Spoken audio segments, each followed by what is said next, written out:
Hello students, स्वागत है आपका अपने यूट्यूब चैनल माय क्लासमेट पे। और आज के वीडियो में हम चर्चा करने वाले हैं ऑप्टिक्स चैप्टर, साइंस के ऑप्टिक्स चैप्टर पे लगातार हम चर्चा कर रहे हैं।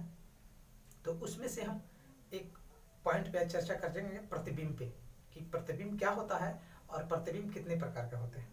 ठीक है, तो सबसे पहला पॉइंट है मेरा क्या कि प्रतिबिंब होता है क्या।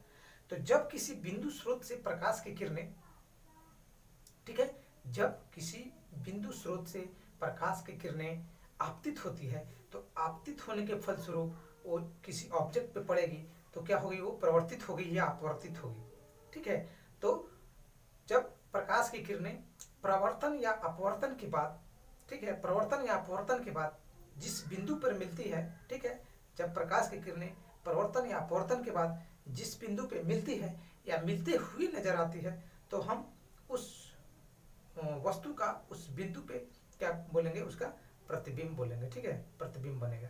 ठीक है, जब प्रकाश की किरणें किसी प्रकाश स्रोत से आएगी तो वो परिवर्तन या अपवर्तन के बाद जहाँ पे मिलती है, ठीक है, वहीं पे क्या होगा, प्रतिबिंब का निर्माण होगा। जहाँ पे सारे के सारे किरणें क्या होगी, जैसा कि आप फिगर में देख रहे हैं, आपतित हो रही है किरणें। ठीक है, अवतल दर्पण भी है, यहाँ पे अवतल दर्पण भी है। ठीक है, यहाँ पे अवतल दर्पण और उत्तल दर्पण में क्या हो रही है, आ रही है।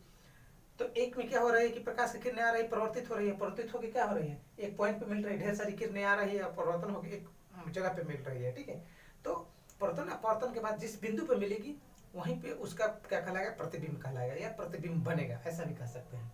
तो दोनों में आप देख सकते हैं, एक में क्या हो रहा है कि पीछे की तरफ मिलते हुए नजर आ रहा है, लेकिन एक में क्या हो रहा है कि मिल रहा है। ठीक है, तो वहीं पे क्या होगा, उसका इमेज का फॉर्मेशन होगा।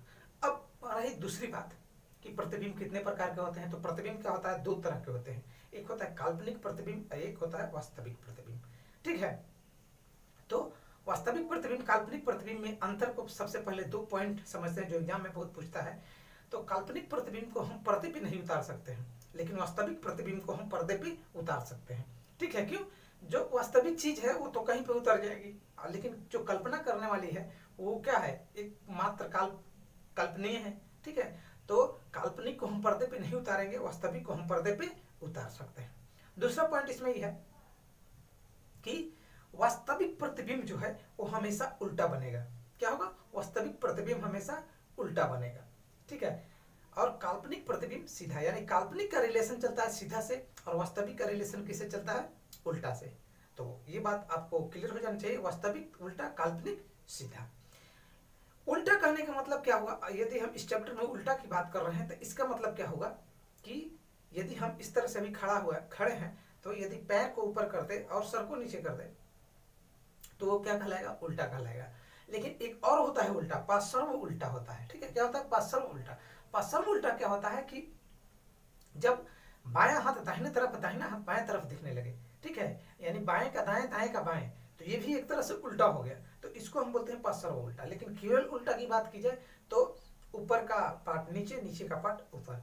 ठीक है, जैसा कि देख सकते हैं यहाँ से ऊपर ऐसे ऐसे तीर लगाया हुआ है, ऐसे इस तरह से। ठीक है, तो इसके तीर को नीचे वाले टिप को नीचे कर दे तो ये क्या हो जाएगा, इसका उल्टा हो जाएगा। लेकिन यदि इस तरह से टिप लगाया हुआ किरण जा रही है, फिर इसको इस तरह से कर देते हैं तो हम इसको क्या बोलेंगे, पार्श्व उल्टा बोलेंगे। क्या बोलेंगे, पार्श्व उल्टा।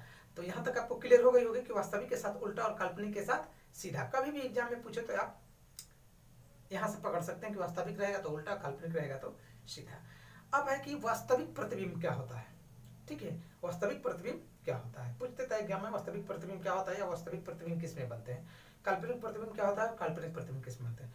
तो वास्तविक प्रतिबिंब उसमें होगा कि जब किसी प्रकाश स्रोत से प्रकाश की किरणें आएगी और दर्पण पे पड़ेगी। ठीक है, दर्पण पे पड़ने के पश्चात, ठीक है, वो जब प्रवर्तित होगी तब प्रवर्तित होने के बाद क्या होगी कि एक पॉइंट पे मिलेगी ही मिलेगी। क्या होगी, मिलेगी, वास्तविक रूप से वो क्या करेगी, प्रवर्धन के बाद एक पॉइंट पे मिलेगी।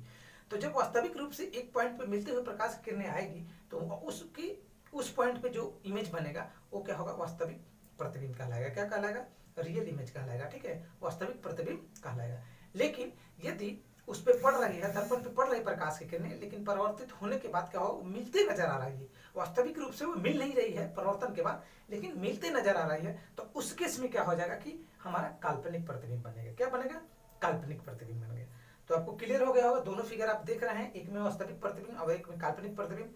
पहले की वीडियो में मैंने चर्चा कर ली है कौन सा अवतल दर्पण है और कौन उत्तल दर्पण है, और इस तरह से आप आसानी से समझ सकते हैं कि इसमें काल्पनिक प्रतिबिंब बन रहा है और किसमें वास्तविक प्रतिबिंब बन रहा है। तो चलिए इस वीडियो में इतना ही, हम फिर मिलते हैं नेक्स्ट वीडियो में, ठीक है। तब तक के लिए बहुत बहुत धन्यवाद वीडियो को लास्ट तक देखने के लिए। ये हमारा वीडियो कैसा लगा इसके बारे में राय आप कमेंट करके फटाफट दे दीजिए, और वीडियो अच्छा लगा होगा तो लाइक कर दीजिएगा। हमारे चैनल को अभी तक सब्सक्राइब नहीं किया तो सब्सक्राइब कर दीजिएगा और ज़्यादा से ज़्यादा लोगों तक शेयर कर दीजिएगा। मिलते हैं फिर नेक्स्ट वीडियो में, तब तक के लिए धन्यवाद, टेक केयर।